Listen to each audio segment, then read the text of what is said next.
In Old World Appalachia, church suppers were the highlight of the season. They were a bright spot in the cold, dark months of winter. When days were short and the cold settled in, these church suppers would bring warmth back into people's lives and bring a little happiness and joy to people.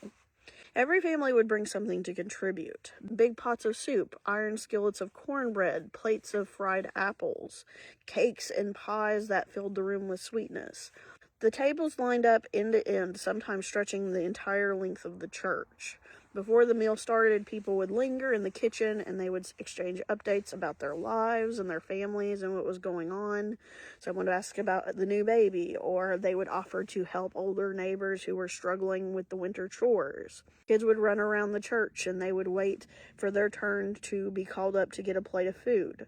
When everybody finally sat down, the room would buzz with quiet conversation and the clinking of dishes.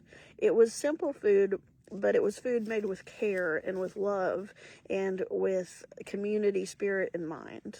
A simple bowl of soup tastes different when somebody grew the vegetables themselves with care and then they cooked the soup for you and your family members to share with them. Slice of cake, it meant more back then when you knew the hands that actually baked the cake. These suppers would help chase away the heaviness of winter and the seasonal depression. Those moments reminded people that no one was going through the season alone. Everybody was experiencing the hardships of winter, and those simple moments when people got together, they made people know that they weren't the only ones alone. And if they needed help, there's a cat.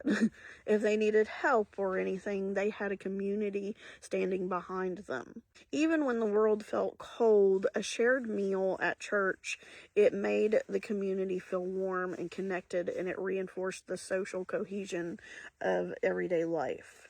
So it's just kind of an interesting thing to think about, especially today where people don't necessarily have that community spirit. We don't necessarily have the events like they had back in the old days in the same way, but we do still have things like church suppers.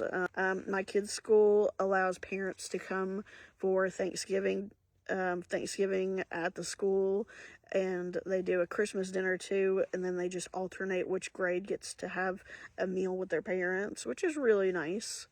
And you have spaghetti suppers for fundraising and pancake breakfasts and things like that. So they're still existing today, but they're not as often and they're not quite the same as they were back in the olden days. Like, people were so much more isolated back in the olden days before paved roads and electricity and things like that.